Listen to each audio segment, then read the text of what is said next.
Some people just survive prison, and then there's the ones who run it. From California Youth Authority all the way to level 4 yards like Salinas Valley and High Desert. His story is soaked in blood, betrayal, and brutal power moves. There's no tapping out once you're locked in with the woods. You earn your bones with a blade, or you die trying. He didn't just adapt to the chaos, he thrived in it. Stabbings, he ordered them. Riots, he led them. What you're about to hear is the kind of story that gets whispered in cells and buried in paperwork. This ain't just an interview. It's a look inside the mind of a man forged by steel doors, blood oaths, and the politics of pure survival. A man who rose through the wreckage of California's deadliest prison yards. This is DOC TV Unleashed, and this is the Shot Caller.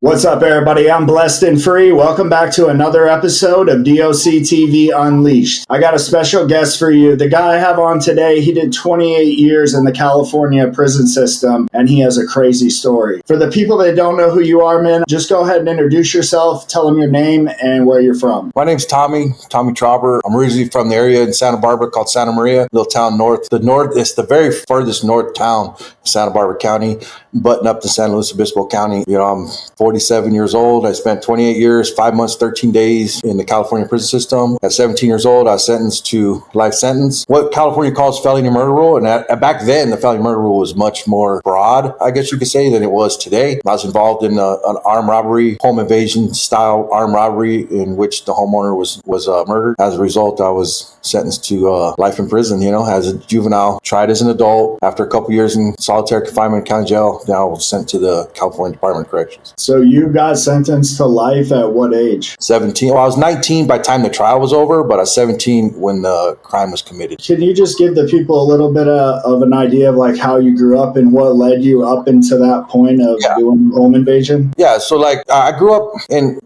kind of like back and forth between San Bernardino County, Santa Barbara County, and San Luis County, kind of in between. Both my parents were in the home, but it's very dysfunctional, 12 years old. There was a lot of like neglect or abuse. And I say that, and I don't like to say it that way, but I don't mean like neglect. Like we had food, we had clothes, we had a roof over our head, right? But what I mean by like, just like our, my father, as much as I love my dad, my mom was, abusive, and my dad was just kind of present. He didn't get involved. And I understand now why, because he didn't want to have to deal with the problems, with my mom too, right? And me and my mom are tight, dude. Still to this day, I love my mom. But there was a lot of dysfunction. When we left the home, I left the home at 12. I started running away, started getting arrested 11, 12 years old for petty crimes. I did a burglary when I was like 12 or whatever. It was kind of a stupid burglary. I say that, because it was my friend's house. Right, it was a friend of mine's house. We went in there, we ate his food, drank his soda pop, watched movies, right? Yeah, some jitterbug type stuff. Yeah, we didn't go there to steal stuff, technically steal stuff. We weren't there to make money or steal or get drugs or anything like that. We were just there to hang out. Like we used to have a crash pad, dude, while he was gone, right? And while they were on vacation. But when they came back, they called the police, right? So one of my friends who was with me, he had continued to go back and forth to the house. After we had that initial time, I never went back, but he kept going back and forth, and he kind of trashed the place. He didn't break anything, but it was obviously had been rummaged through. So they called the cops when they came home.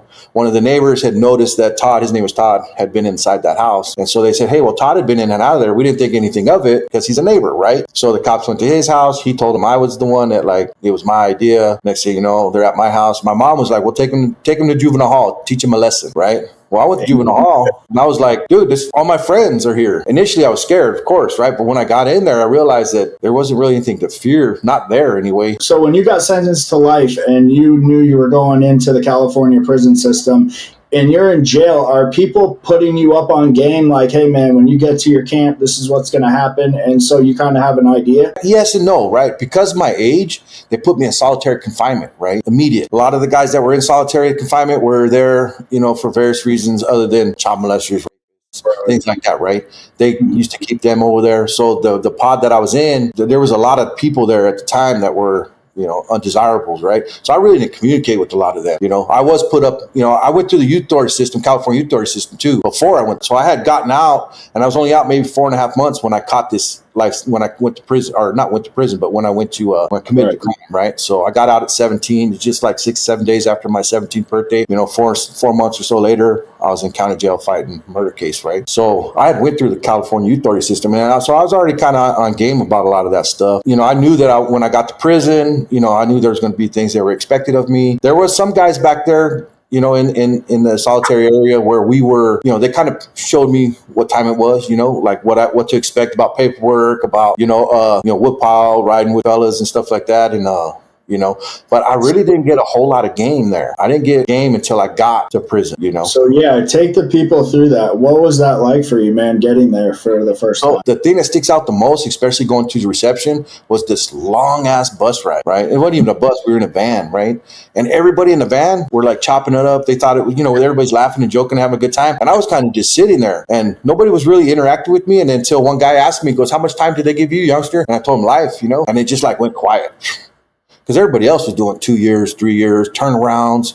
Some guys were just going there just to get their number and getting kicked out a couple weeks later. So it wasn't like I was the only one with any kind of time, right? They were kind of like tripping. And then I got into the reception. You know, we went through the whole strip out process and stuff. And one of the guys that was on the van with me said, he goes, "I've been to prison a lot, in and out." And he goes, "I'm going to give you some advice." He says, "Stay away from the queers. Don't gamble. Stay away from the drugs. Stay away from the politics, man." You know what I mean? I wish I'd have listened, you know, maybe a little bit more.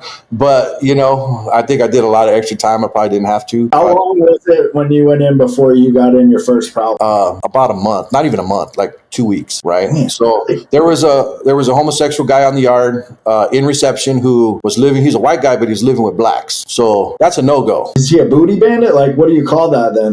I don't know. I think he was just gay, I guess, right? I don't really know. All I know is that like there was this big powwow in the yard amongst the whites, and there was this one guy who was like really pushing the issue. But I'm kind of wondering, like, why isn't he doing it? You know what I mean? Like, if you got this big, because at the time I didn't really understand how prison politics worked yet. I was very new. But I was thinking, if you got such a big problem with it, why don't you handle it? And then I couldn't figure out why everybody was talking about it, but not doing anything about it. So I was walking around the yard with another guy from the county that I came from. I just happened to walk across the dude and just took off on him. I just took flight on him right there on spot. And you're not really supposed to fight, you know, but it's reception. Nobody was really they weren't really pushing it like that. So I just fired on him. When he went down, I jumped on him a couple more times and then kept walking, kind of got away with it. You know, I say kind of because later on the cops pulled me out and said, "Hey, why'd you do it?" You know, and I was like, "Oh, I can't talk to you guys." You know, I was a tough guy, you know, I was a little kid, but I was like, "Hey, I can't talk to you guys," you know, and, but after that, everybody looked at me different. And all of a sudden, I'm like, oh, you know, this kid. And then one of the guy that was pushing the issue goes, "Why'd you do it?"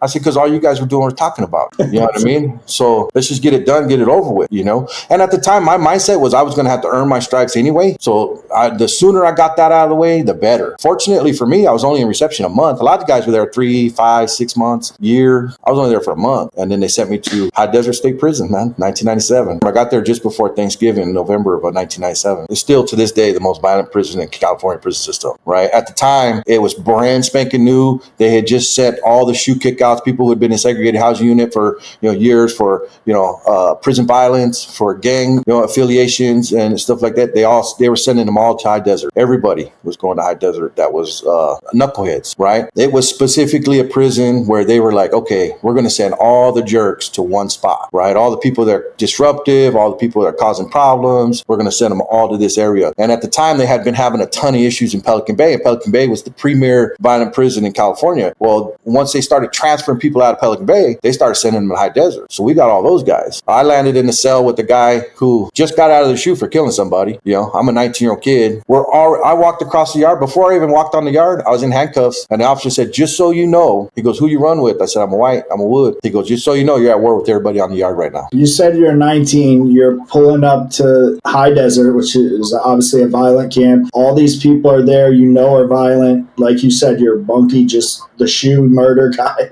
What was your mind state though, as far as like, how did you do your time? How you were going to navigate that? Initially, I wasn't getting out of prison, right? So to my knowledge, you know, they weren't letting lifers go at that time. If you had a murder case, Governor Gray Davis, who was a Democrat, by the way, at the time said, if anybody convicted of murder goes up to parole board, he's taking their date. Doesn't matter who they are. You're never getting out, is what he's saying, right? So I'm thinking this is going to be my life. And at 19, I'm thinking if I live to be, 70, I'd have spent 61 years. 51 years in prison, right? So I'm thinking, if I'm going to be here for the next 50 freaking years, I'm going to try to do whatever I can to secure my position. I wanted people not to mess with me. I say respect, but I meant fear, right? We kind of like convolute the true meaning of respect, right? We say, we want people to respect us, but that's not what we want. We want people to fear us. So I was like, but as a little 19-year-old kid, I looked like a 19-year-old kid too, right? And I wish I still had pictures of that, dude. I looked terrible. I was young, acne. I was bad, right? When I walked onto the yard, when I got into the cell, so when I walked onto the yard, I was afraid. I'm looking at all these giant dudes and all these people, and I'm like, I'm at war with everybody here. Here we go, right? So I got into the cell with this guy, man, and he tells me, yeah, we're at war. I'm like, all right, cool. Give me a knife. He's like, what? I said, yeah, give me a knife. You know what I mean? Show me how to make one. Let's do this, because he told me there's two types of people in prison. You got cannons and cannon fodder. There's nothing else. You know what I mean? So you could either be the cannon and, and basically a shooter,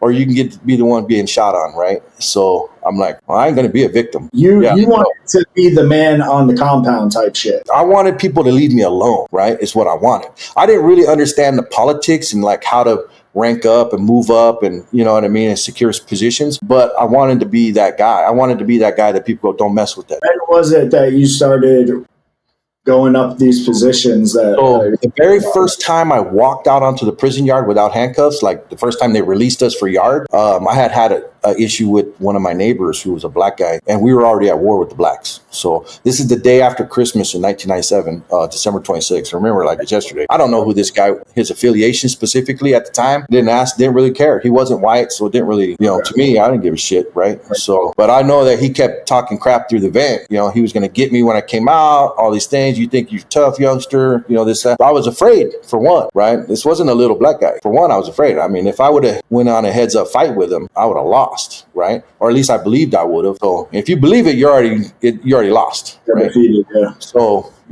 I was like, I hit up some of the guys on the tier. I said, I want a knife. When we come out, I want a knife. So they sent me a knife to take out to the yard on the very first unlock, because we were already going to get off on the black. That wasn't even a secret. Everybody knew whites are going to take off on the blacks. It's on and cracking. So I talked to another guy from the Nazi lowriders. I know people heard about them, and he gave me a knife. I took it out to the yard. They said wait for some guys to get some canteen, because then we'd all share it or whatever, because we were going to go back on another lockdown. We knew what time it was. They knew. I didn't really know how it worked. So I walked out to the yard. I walked around a couple laps, had this knife in me. What's going through your mind at that time, man? Right then, I'll be honest. I don't know. I was just super, it was like tunnel vision. You know what I mean? Like I was super focused, and I was like, okay, I got, everything was like a mission. Like, okay, step one, get out to the yard, get through the cops, because they're stripping you out butt naked to get out to the yard. But I got this knife up my ass, right? So I'm like, all right, I got to get past them. So that's goal number one, is getting past them. How long are you in prison at this point? A month and 8 days. A month and 8 days. You're 19 with a life sentence, and you're already keystering a fucking knife to go stab someone on the other. Shit, it's real. They were playing.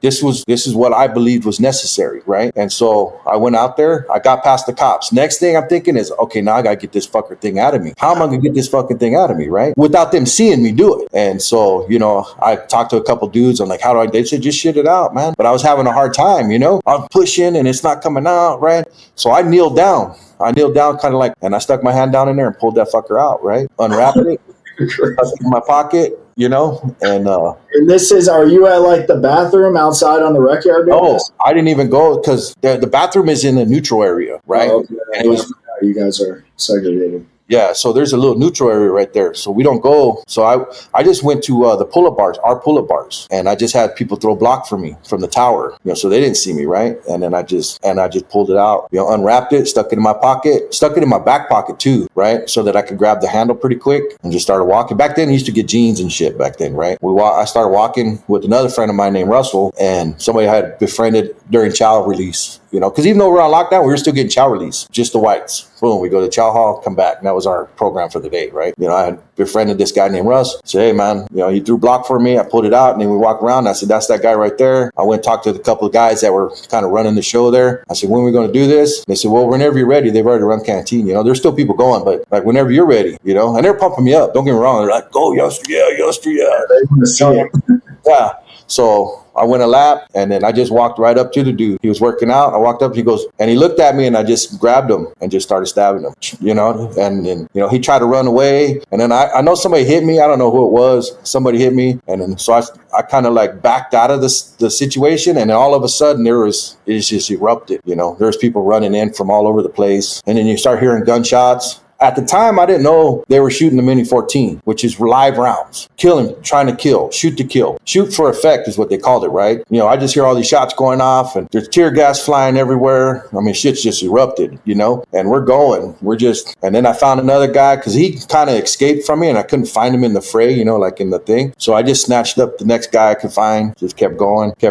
Then I seen my friend Russ on top of some guy, and he's kind of struggling with him. So I ran over, started kicking the dude, and at the time my knife had broke because it had a plastic handle and the handle snapped. So I tossed that, and I just started going crazy as much as I could. And then I didn't realize until Russ grabbed me and threw me to the ground that the fight was over.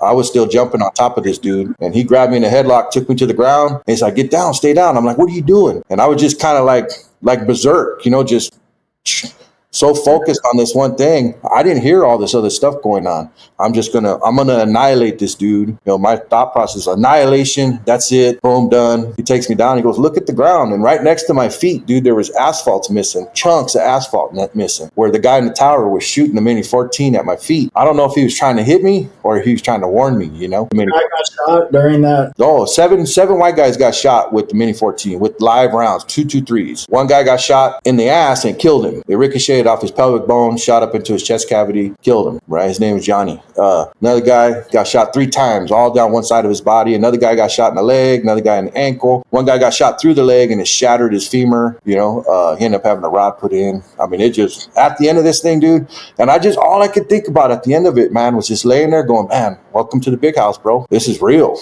This is your life for the rest of your life. That's it." And I'm 19 years old, and I was thinking, fuck, man, this is gonna. So did you go straight into confinement at that point? No, there were so many people involved, they didn't have enough room for us. So they locked us back in our cells. So we were locked in our cells, basically solitary, but on the yard, right? And then at some point, they came and started snatching people up and taking them to the hole, a little bit at a time. Then finally, they came and got me and Russ. By then, they had put us in a cell together. Everybody that was involved in the incident, they moved them into cells together, right? So that the other guys that weren't involved, affected by the lockdown or the loss of property or whatever, me and Russ end up going to, they end up moving us from that facility to another facility. At that time, facility we were on was considered soft, right? Compared to the one they sent us to. So where was that? So a C yard. So that was Bravo yard or B yard in High Desert back in 1997. We ended up on C yard in the late part of 1997, early part of 98. And it was completely at war. Nobody was, and that was it. But we were on complete lockdown the whole time, almost the whole time I was there until about 99. And the very first time I came out to the yard in 99, we rushed to Northerners,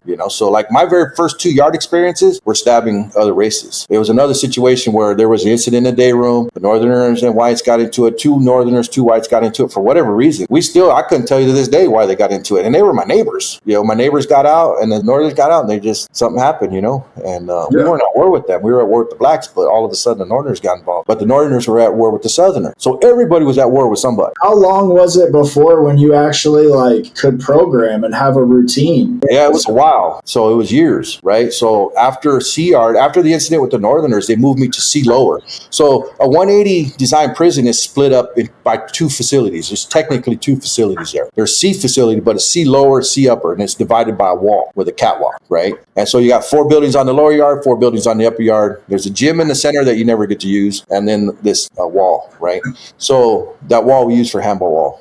But it's got a catwalk on it for the cops. It's all razor wire. And anyway, so they moved me from C upper to C lower because there were no Northerners on C lower at the time. In order to separate the Northerners and the whites that were involved, they put me on C lower. And I did get a little bit of program once I got down there, but only for a month or 2. And then we were at war with the Southerners. I came out of my very first visiting in the whole time I'd been in prison. And I've been in prison at the time a couple years already. The very first time I get any program, I get a visit from my mom. she leaves. I come out to visit and I'm super stoked. And I'm showing my cellie at the time, this dude named Sean. I was like showing him my pictures and stuff. But then I started noticing that there was this weird congregation going on the yard. And I asked Sean, what's going on out here? He goes, I don't know. I said, why is everybody staring at us? You know what I mean? Like all the Mexicans are staring at us. He goes, something's up, man. And I just can't figure it out, right? And then I watched a group of Mexicans walk up to another guy named Dave and just hit him in the head with a rock, a white guy. While you're at visitation, you're seeing this? Oh, I had just got out. I just came back. The visit was over. We were on the yard, and Dave had come back from visiting as well. He was out there as well. Apparently, Dave had some drugs that he was supposed to be bringing to them dudes, and he didn't bring them. So they smacked him over the head with a rock. And he's a white guy, but he was supposed to be bringing drugs in for a Mexican guy, So they smacked him over the head with a rock. Next thing you know, the yard erupts. We're into this big-ass riot, another 200-man riot, We're just, and at the time, you don't think about it. You're just fighting, you know what I mean? Just fighting to stay on your feet, because once you fall down, it's over, dude. We just went through that, and then we ended up on lockdown again. Once we got off lockdown, we didn't even get off lockdown. They started doing what they call control releases, where they let out like 8 whites, 8 Mexicans, see if anything happens. If nothing happens, then they let out 8 more the next day, and then 8 more the next day. So we made it up to 32 and 32, got off again, ended up getting involved. Or I say catching, but I'll say it like this. I got involved,